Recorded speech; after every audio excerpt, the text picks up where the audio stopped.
What will Israel do about the terrorists that are trapped in tunnels underneath the areas of Gaza east of the Yellow Line?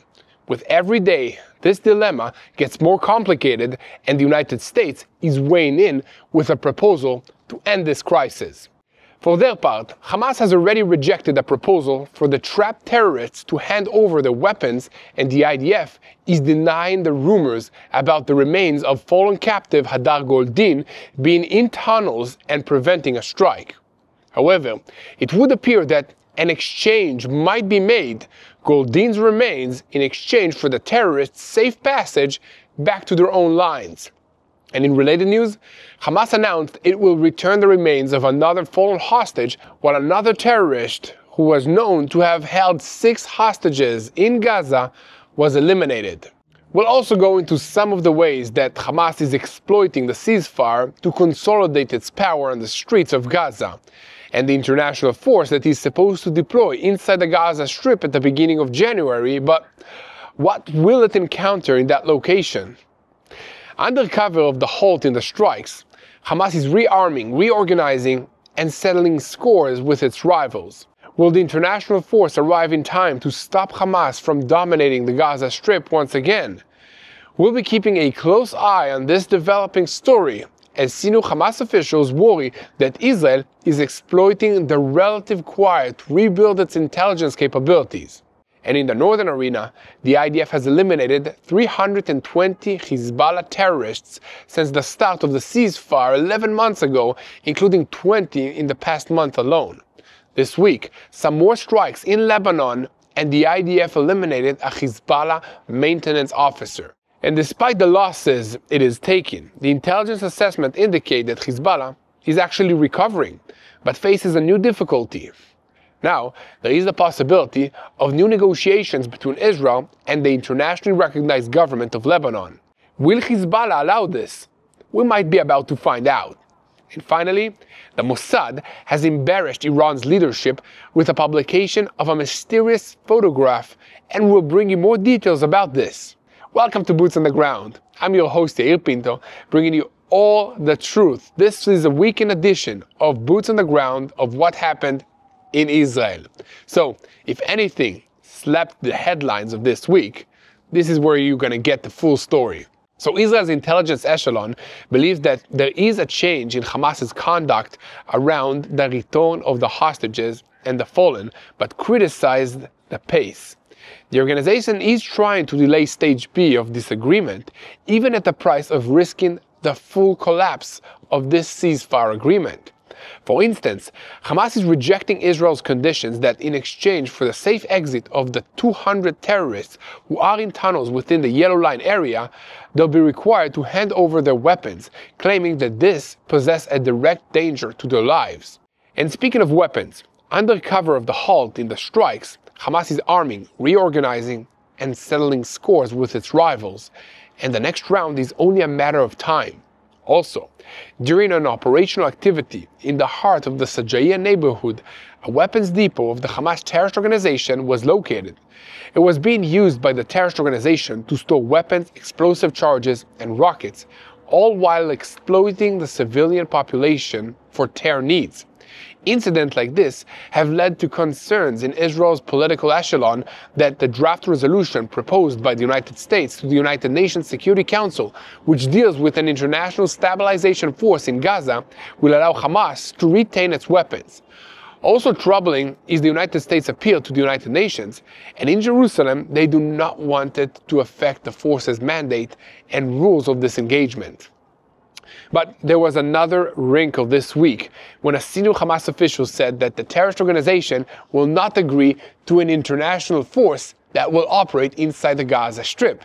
It is amazing to me that these terrorists think that they still have a position to refuse to anything or make any kind of demands, but this is the situation.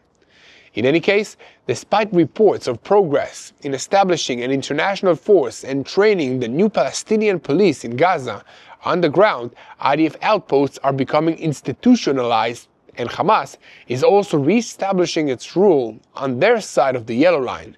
Due to pressure from Qatar and Turkey, the United States is not allowing Israel to impose sanctions on the terrorists at this juncture, or to strike beyond responding to incidents.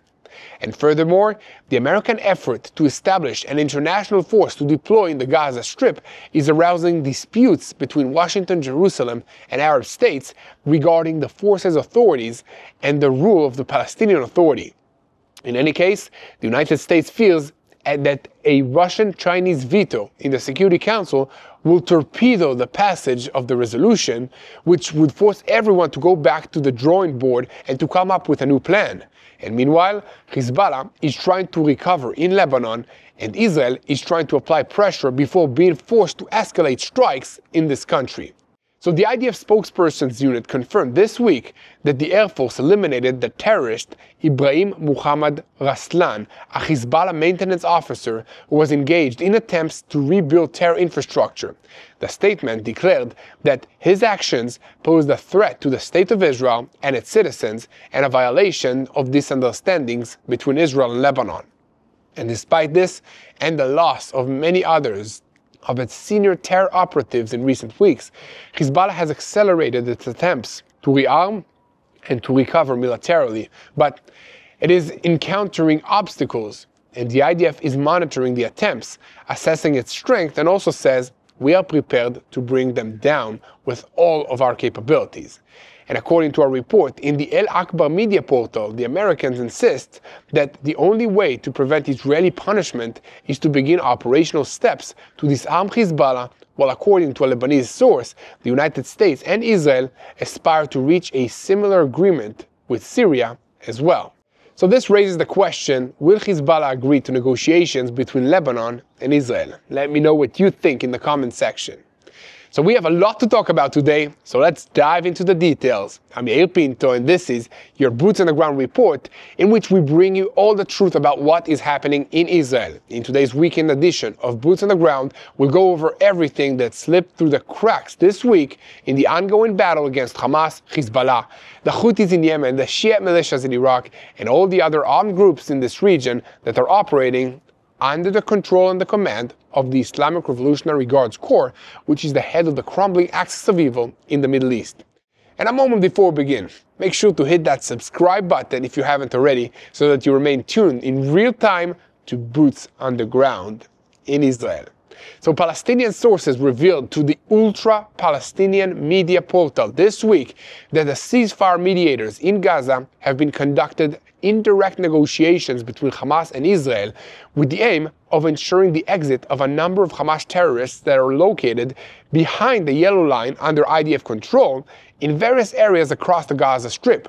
The yellow line is the temporary separation line agreed upon as part of the ceasefire agreement in the Gaza Strip that took effect on April 10th, and it defines the area of the IDF's withdrawal within the Gaza Strip. So according to the sources, and their efforts are being made to ensure that the terrorists exit under the auspices of the International Committee of the Red Cross without harming them. Their number in various areas across the Strip exceeds 200 terrorists, and not only within the Rafah area. This is according to the claims. So the sources noted that Israel conditions the terrorist exits on handing over their weapons, which is a demand that the factions of Gaza, the Palestinians that are controlling these terrorists, reject because it constitutes a direct danger to their lives, according to them. In addition, it is claimed that Israel does not have precise information about the terrorists in Rafah and in other areas because of sensitive security conditions that are dictated by the nature of the communication between the combat units and the headquarters. So on Wednesday, we reported that the IDF decided in recent days to increase the pace of activity in order to secure progress before stage 2 of this agreement, which may lead to the IDF to deploy further east of the yellow line that it currently holds. This includes a plan to seal up the tunnel entrances with cement and also by exploding them if the future will proceed as it is now, so that no terrorist can use these tunnels to carry out more attacks against the Jewish state.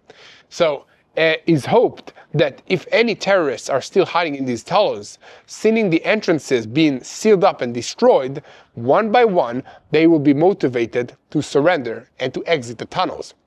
And meanwhile, Division 252 forces are operating in the Sajaya neighborhood in the northern parts of the Gaza Strip, east of the yellow line, and this is in accordance with the ceasefire agreement and the directives of the political echelon. In an operational activity by the division's fighters in the heart of the Sajaiya neighborhood, a Hamas weapons depot was located. The depot was used by the terrorist organization to store weapons, explosive charges, and rockets, all while exploiting the civilian population for terrorist needs. And in related news, the IDF spokesperson and the Shin Bet spokesperson published a statement this week that the terrorist Zaid Zaki Abdel El Hadi Akal, who was responsible for holding 6 Israeli hostages in Hamas captivity, was eliminated in the joint IDF and Shin Bet strike, which was led by the Southern Command and executed by the Israeli Air Force. Akal was a senior operative in the Hamas terrorist organization and was responsible for holding Bar Cooperstein, Ohad Ben Ami, Maxim Harkin, Elkanah Buchbut, Segev Kalfon, and Yosef Chaim Ochana, who were kidnapped to the Gaza Strip during the massacre of October 7, 2023. So the IDF and the Shin Bet stated that Akal was eliminated as part of the IDF strikes in light of Hamas's violations of this agreement last week. In addition, Israel received a notice this week that the remains of Hadar Goldin was killed in the Rafah battle during Operation Protective Edge in 2014 and kidnapped to the Gaza Strip are being held by terrorists in tunnels in the Rafah area in the southern parts of the Gaza Strip, according to an IDF assessment. And due to this assessment, Israel is refraining from bombing and destroying the tunnels at this time. Also on Wednesday evening, Israel received a coffin containing the remains of a fallen captive, and when the remains have been examined, we will update you on these results. But before we continue, just stop everything for a second, share this content, make sure to tell people what's happening on the ground in Israel, leave a like, and hit the subscribe button so you never miss another episode of Boots on the Ground. And now, I want to talk to you for just a moment about something that has been a great blessing to my life, and I hope that it can be a blessing to you as well. Many Israelis are still juggling reserve duty while trying to get back to work and handle their day-to-day lives. It's not easy. Your body is tired, your mind's overloaded, and the pressure just doesn't stop when the uniform comes off. I've been there. Coming home from reserves, trying to be present for my family, my children, catching up at work, while still feeling like I'm in a survival mode. It takes strength, it takes energy and faith to push through. So that's why I started using Vinya. It's an Israeli supplement made from red grape cells that helps improve the blood flow to your heart, your brain, and your muscles. For me, that meant better focus, more energy, and fewer days of that foggy, burnt-out feeling. So I started using it during my reserve duty, and I'm still using it today. There's also a coffee version and also a tea version of Vinya, but both works, so try it for yourself. And if you do want to give it a try, make sure to go to Vinya, TBNIsrael.com. Again, that's Vinya, TBNIsrael.com, or call 800-638-1944. So it really helped me through my military service, but the best thing that you can do, guys, is keep praying for God to intervene in every struggle in your life. And now we're getting back into the news and keeping our focus on the Gaza Strip, where the recent operation to locate and to extract the remains that were returned to Israel required indirect coordination between Hamas and between the IDF. Operatives of the terrorist organization on bulldozers and accompanied by the Red Cross personnel searched for and found the remains. This is expected to happen as well as in other areas under the IDF's control of the Yellow Line to locate some of the last fallen who remain in the Gaza Strip. And this is amidst fears of a freeze in the agreement's implementation, despite reports of United States' intent to establish an international force to operate in that area. In the IDF, the assessment is that the Hamas terrorist organization will not know where all the remains are, but in any case, letting the terrorist organization search and find the remains will be faster than if the IDF forces do it themselves, because of the information that Hamas has about the exact location of the Israeli remains, where they were buried, where they were hidden in Gaza. And furthermore, the defense establishment estimates that Hamas knows where about half of the remains fallen are. If Israel and Hamas reach an impasse and the terrorist organization announces that it has no more information about the locations of the remains, a special situation assessment will convey to the top security political level echelon. A senior security official said this week that in such a situation, we will truly know whether Hamas is telling the truth or lying about the locations of the remains, but a scenario in which we do not bring back all the fallen is plausible. However, 3 weeks since the ceasefire began, the IDF hopes that the United States will allow Israel to impose significantly more sanctions than a wave of strikes and targeted assassinations against Hamas and its commanders in response to the casualties that the IDF has taken in encounters with Hamas terrorists who apparently weren't willing to cease the fire along with everybody else. As the IDF combat engineers race against time to demolish as many tunnels, bunkers, and other Hamas infrastructure in the areas under IDF control before Phase B begins, they must cope with booby traps that are left behind by Hamas terrorists to prevent them from doing this very thing. And meanwhile, in the Gaza area under Hamas control today, there remained large underground terror bases and networks of tunnels, and ground fighting to locate and to destroy them is not on the horizon due to the ceasefire agreement. An IDF statement this week said that Hamas operatives in the enclaves have a fixed drill. We always initiate the destruction of tunnels on our side of the yellow line, and they fire 3 to 4 anti-tank missiles in addition to sniper rifles, but this will not stop us from continuing, and we do not need American approval to act. However, at the IDF General Staff, there is concern regarding the overall picture, including the many holes in the Israeli-American outline that could slow even further the efforts to establish an international force that will gradually replace Hamas's control in Gaza alongside an alternative Palestinian government to be called a technocratic government in the Gaza Strip. So the meaning of this, according to the senior IDF officials, is that the temporary will become permanent, and that the United States, under Qatar and also Turkish pressure, will forbid Israel from renewing ground fighting against Hamas, and will also not agree to impose heavier sanctions beyond continued closure of the Rafah border crossing between Gaza and Egypt to Palestinian movement towards Sinai. Israel is still obligated to channel a large scale of humanitarian aid into the Gaza Strip. This is amounting to about 600 trucks of fuel, gas, and food of all kinds every single day. The army recommended slowing the pace following the violent incidents in the last 2 weeks in which soldiers lost their lives, but President Trump refused to approve this despite requests from Netanyahu. The political echelon also rejected an IDF initiative to bite off additional tracts of Gazan territory beyond the yellow line in response to those incidents. The fear of renewed fighting intensifies by Israel, and it continues to accompany the terrorist organization in the Gaza Strip, while efforts to locate the remains of the fallen hostages proceeds, but very slow.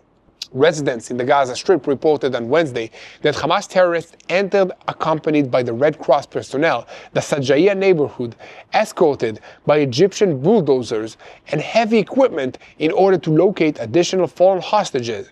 This is the 4th consecutive day that searches in the area are reported in the Gaza Strip. So, to take a step back and look at the big picture, actors involved in what is happening note that progress is locating the remains of the fallen continues at a very slow pace. And according to assessments, Hamas is not interested in returning all the hostages quickly and is stalling for time to reorganize and to recover. So, it seems to me that both Hamas and the IDF are using the extra time before proceeding to Phase B of this agreement to try as much as possible to prepare the ground for what they assess will be another round of hostilities in the future. So what all of you think about this, let me know in the comment section. And meanwhile, in parallel with the problems and the situation in Gaza Strip, it was reported this week that since the ceasefire 11 months ago between Israel and Lebanon, the IDF has eliminated more than 320 Hezbollah terrorists in Lebanon. So this reality arouses grave concerns within Hamas, since the organization sees in it a dangerous precedent that Israel continues to act militarily and target the leadership of this organization and it became a routine. And Hamas fears that this will mean that despite the ceasefire, the leadership of Hamas in Gaza are in danger. So senior Hamas figures are fearing that Israel is using the relative quiet to rebuild its intelligence capabilities in internal guidelines that were distributed. And Hamas is now telling its followers for heightened caution in conversation, in the use of online applications, and in conduct in the public sphere. In parallel with the statements in Gaza, the IDF spokesperson announced a short time ago that this week, in 2 different incidents in the central Gaza Strip, IDF forces identified 2 terrorists who crossed the yellow line and approached the forces in a way that constitutes an immediate threat to them. And immediately after the identification, the forces eliminated the terrorists in order to remove the threat. So I have a brief comment to make about all of this. I think that Hamas is absolutely correct to be worried about this possibility. And I also think that they should have thought about that before they started this war and attack in Israel on October 7, 2023. What do you think about that? Let me know about your responses in the comment section. And in related news, senior Hamas official Masoud Abu Marzouk referred to the situation in an interview with Al Jazeera this week and warned, if their goal is real stability, it will not come from disarming Hamas. Hamas is the controlling force in the Gaza Strip, and disarmament will not bring security and peace to this region. It will bring anarchy and instability. This is according to a Hamas leader. And here at TBN Israel, we will continue to report on every development in this matter, so keep spreading the truth, share, and follow us. Most importantly, don't forget to click that subscribe button so that you remain tuned to the truth in real time and never miss another episode of Boots on the Ground. And now, we're switching our focus to the northern arena as Hezbollah has in recent weeks accelerated its attempts to rearm and recover militarily, but it is encountering barriers to these objectives. The smuggling routes through Syria are blocked. The sea routes, which were always the weakest link between Iran and Lebanon, are being squeezed further by Allied naval activity in the eastern Mediterranean, and the Israeli Air Force and the Lebanese government supervise and also prevent cargo planes from reaching Beirut International Airport. Hezbollah is trying to circumvent these problems with attempts at smuggling via couriers, with an emphasis on small components used for the precision guidance of missiles. Israel is monitoring Hezbollah's attempts, and the current assessment is that the terrorist organization holds thousands of missiles, most of them short-range and inaccurate. However, that could change, and the IDF says that soon there will be no choice but to embark on an operation against Hezbollah, yet they emphasize that Hezbollah has not yet reached the line that requires the IDF to act in such an operation. So the IDF is currently degrading Hezbollah's strength by hitting its arrays, its infrastructures, its knowledge, and its human capability on an almost daily basis. But there are assessments that this is only slowing down Hezbollah, not stopping it. So in a few months, the organization might reach a tipping point where its offensive capabilities require the IDF to take more serious measures against them.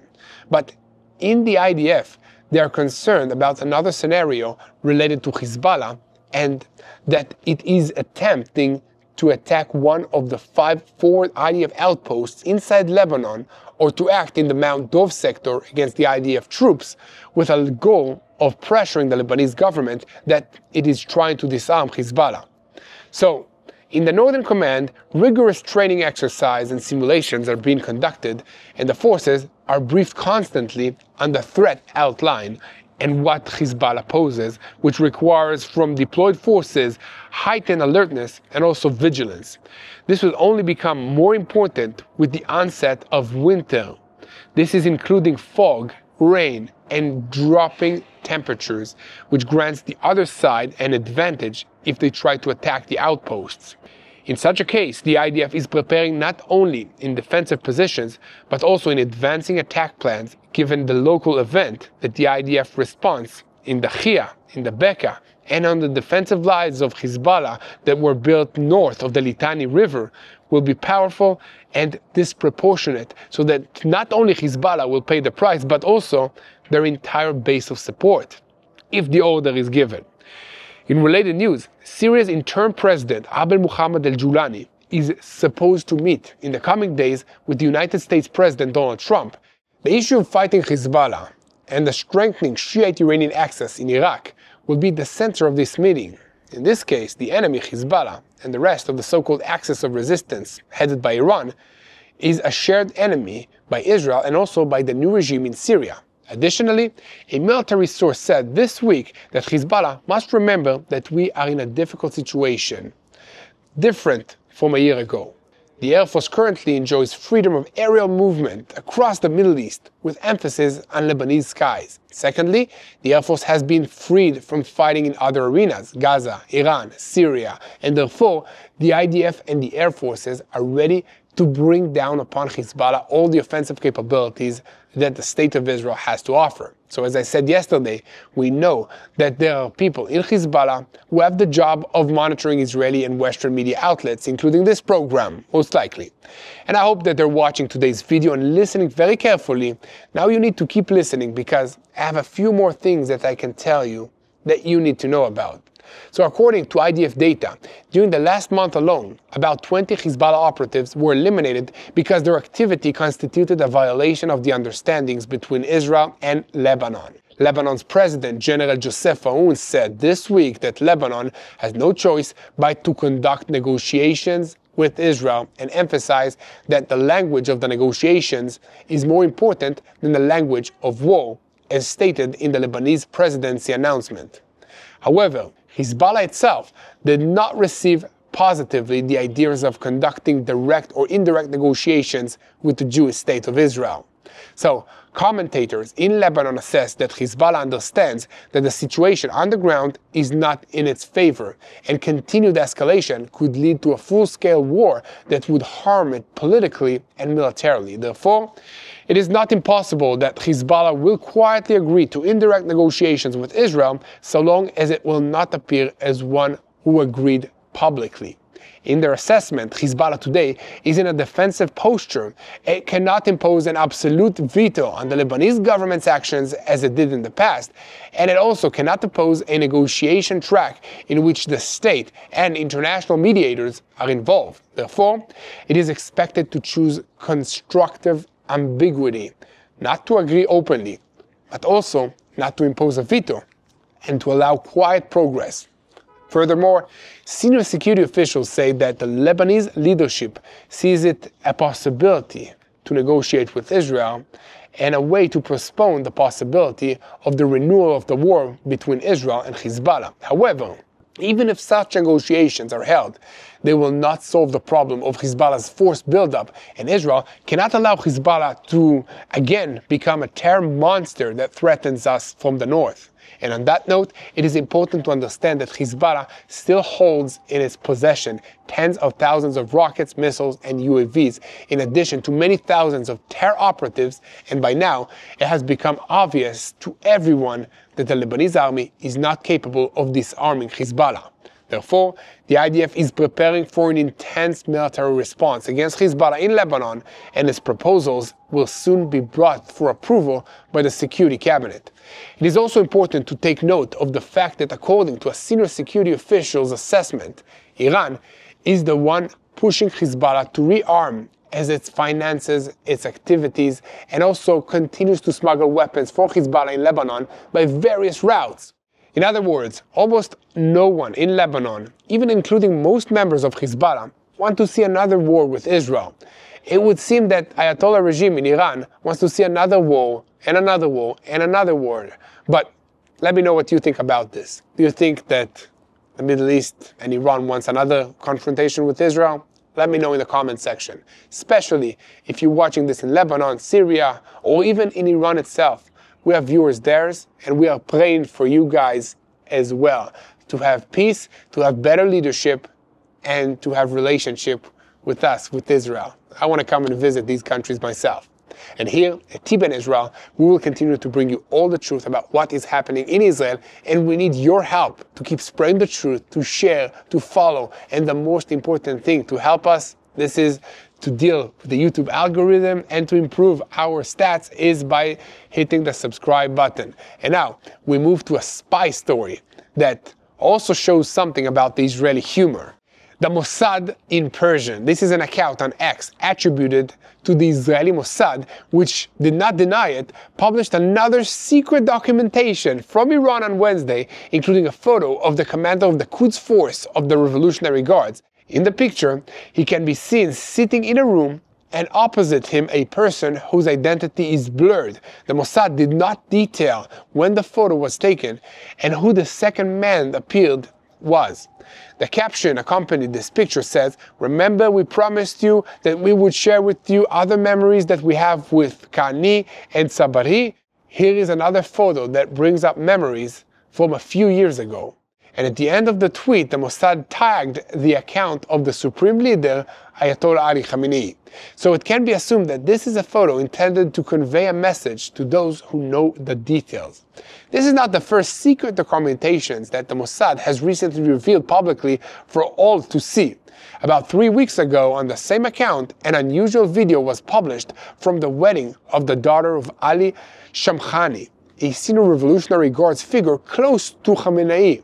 So the woman at the event was seen in the video in revealing clothing and without hijab, contrary to the strict laws of the Revolutionary Guards in the country. They further added in the unique blessing, "We are happy that the Islamic hijab is maintained in a new style, wink, but don't worry, Mr. Shamkhani always takes the religious laws very seriously, and so do you, so stay tuned for the next exciting photos." This is according to the post by the Mossad.